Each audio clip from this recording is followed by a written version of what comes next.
Hello guys the brand money blog कैसे हो आप लोग। तो hello guys the brand money blog কেমন আছো তোমরা গাইস? আশা করি তোমরা ভালো আছো গাইস। ঠান্ডা দিনে তো গাইস আজকে ভিডিও দেখতে পাচ্ছ গাইস। আজকে ভিডিওটা কোন ক্যাটাগরি হতে চলেছে, চলো গাইস তাহলে আজকের ভিডিওটা শুরু করা যাক। আমি এদিকে রাস্তার ভিডিও দেখাচ্ছি না, কারণ এটা অনেক চেনা রাস্তা, তার জন্য আমরা গাইস কুত্তা ছিল, কুত্তা এখনই গাইস আমাকে কুত্তা বানিয়ে দিত আইসা।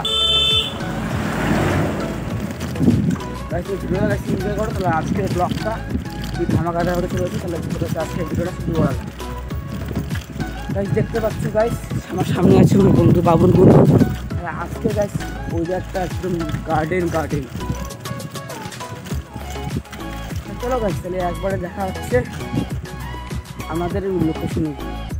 তো গাইস আমরা এখন মাদায়াকাল কালীবাড়িতে পৌঁছে গেছি। এখন তোমাদের ভিতরের দৃশ্য দেখা। এটা হচ্ছে মন্দিরের গেট, সুন্দর করে রং করেছে এবং ভিতরে প্যান্ডেল করেছে দেখতে পাচ্ছ। এটা হচ্ছে ভিতরে এখানে ঠাকুরের কাজ করছে, আর এখানে নতুন ঠাকুর তৈরি করছে দেখতে পাচ্ছ। আর এটা হচ্ছে মেলার মাঝখানে, আর এটা হচ্ছে মেলার সবচেয়ে আকর্ষণীয় জায়গা। নাগরদোলা এবং অন্যান্য অনেক কিছু এনেছে, ব্রেক ড্যান্স, নাগরদোলা এবং ট্রেন, আর এগুলো হচ্ছে অন্যান্য দোকানপাট মেলার। আর এখানে বিভিন্ন রকম নাগরদোলার কাজ করছে, সব সেটিং করছে, কারণ আর একদিন পরই মেলা শুরু হয়ে যাবে। আর এখানে নাগরদোলা এবার এনেছে খুব বড়।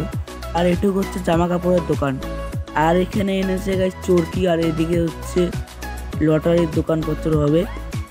আর এটা হচ্ছে বাচ্চাদের ট্রেন চড়বে, আর এটা হচ্ছে নৌকো ফুল সিট হয়ে গেছে একদম ফিটিং।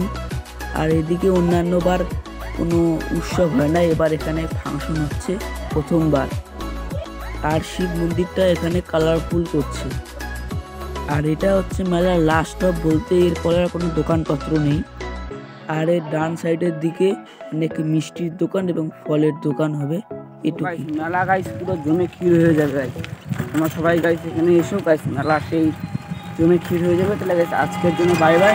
আর ভিডিওটি কেমন লাগলো কমেন্ট করে দিও, চ্যানেলটা সাবস্ক্রাইব করে দিও।